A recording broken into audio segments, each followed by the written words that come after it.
चिराग पासवान बन सकते हैं क्या विनीत मुख्यमंत्री? कोई चांस है? अरे तो आप सभी को नमस्कार, गुड इवनिंग। आपने भी वही बात कही, सुकेश सर ने भी वही बात कही। भाई चिराग पासवान में तो हर योग्यता है ही ना। इस बार नहीं, अगली बार तो बनना ही बनना है, और बिहार की जनता भी चाहती है।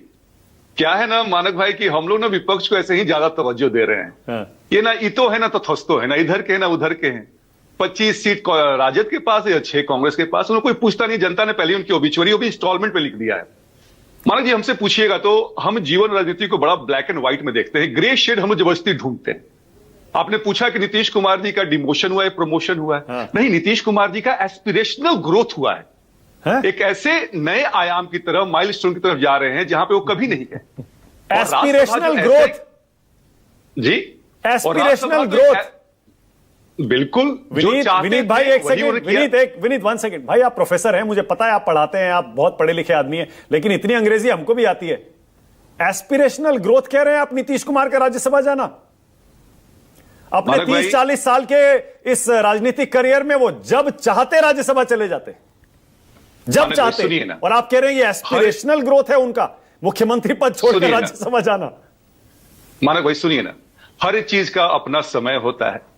नीतीश कुमार जी ने मतलब फ्री कंट्री है, स्वच्छंद विचार के आदमी है, जब चाहेंगे हम तब जाएंगे। हम जो आयाम उन्होंने हासिल नहीं किया है, अब वो आयाम को हासिल करना चाहते हैं। उसमें बुराई क्या, एक ऐसा अपर हाउस जिसमें कि बुद्धिजीवी लोग बैठते हैं। अच्छा ठीक है, ओके, मैंने मान लिया। तो फिर आप ये कहना चाह रहे हैं कि वो अपनी मर्जी से जा रहे हैं मुख्यमंत्री पद छोड़ के राज्यसभा?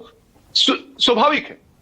और जब वो जा रहे हैं तो ऐसे युग पुरुष को, जिन्होंने सही में बिहार को जंगल राह से घसीटा, मतलब बाहर निकाला है, जिन्होंने, आज का दिन एक वाटर शेड डे है जहां पे सही मायने में एक युग पुरुष और एक युग का अंत हो रहा है।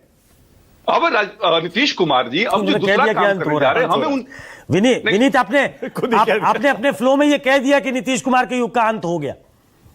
सुकेश सर, बिहार में राजनीति के हमारे संदर्भ में मैंने कहा नीतीश कुमार जी अब देश की राजनीति करने जा रहे हैं। मैंने कहा कि फिर से एक नई माइलस्टोन वहां पे वो पहुंचे, लेंगे, वहां पे एक बड़ी लकीर खींचेंगे। तो हमें उनके लिए शुभकामनाएं प्रेषित करना चाहिए, ना कि हमें नीट पिकिंग करना चाहिए, तिल का ताड़ बनाना चाहिए। अरे एक सेकंड रुकिए। नीतीश कुमार को 45 सीटों पे लाने वाले आप ही थे 2020 के चुनाव में। 43, हाँ 43 पे लाने वाले, और आज आप कह रहे हैं कि नीतीश कुमार का करियर बेदाग है, उनकी शान में कसीदे पढ़ रहे हैं, कह रहे हैं भाई उनमें नीट पिकिंग मत करिए। कमाल है भाई, कमाल है। भाई एक बात सुनिए, तो अमित शाह ने भी किया है ना, और अमित शाह ने तारीफ की है, वही लाइन तो करना पड़ता है। हाँ। सुके सर, कोई भी राजनीतिक पार्टी विपक्ष में रहती है तो अपने बारे में बात करेगी, विपक्ष के बारे में जो भी कहना है उसको कहती है। भाई जनता तो जनार्दन होती है ना, वोट तो जनता देती है। अभी सुकेश सर ने कई उदाहरण दिए कि बीजेपी उनको निकल गई। सर बीजेपी या कोई पार्टी नहीं निकलती है, जनता आपके कार्यों पे वोट देती है। हमने 2020 में था, हमने दिखाया हमारा दम क्या है। अच्छा ठीक है, काम करिए फिर ये बताइए 2025 का जो वोट पड़ा है किसके नाम पे पड़ा है, नीतीश या मोदी? मानक भाई, जो वोट पड़ा है एनडीए के चेहरे पे पड़ा है। कौन है चेहरा? मैं फिर से दोहरा रहा हूं, एनडीए के चेहरे पड़ा है। कौन है चेहरा? बाद में ऑब्वियसली नीतीश कुमार जी बने, हाँ। हमारे मुख्यमंत्री बने। लेकिन कोई ये कहेगा कि नहीं मुख्यमंत्री जी के चेहरे पे पड़ा है, तो मैं थोड़ा सा उससे इतर जाऊंगा। एनडीए के चेहरे, एनडीए का जो मैनिफेस्टो था उस पे पड़ा था वोट, और जनता ने हमें समर्थन दिया, इसलिए हम सरकार में है। ठीक है।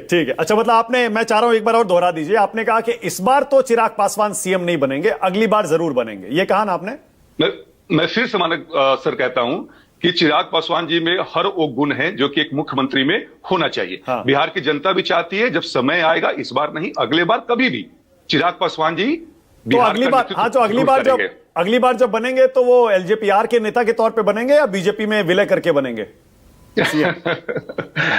मानक भाई, ये बातें पता नहीं कितने सालों से चल रहा है, हमारी एक अलग पार्टी, और आपने देखा होगा कई ऐसे मुद्दे हैं जहां पे कि हमारा बीजेपी से अलग होता है। ठीक है, और मेरे पास टाइम बिल्कुल खत्म हो गया। सूरज भाई फिर डिबेट करेंगे, आज टाइम बिल्कुल खत्म हो गया है।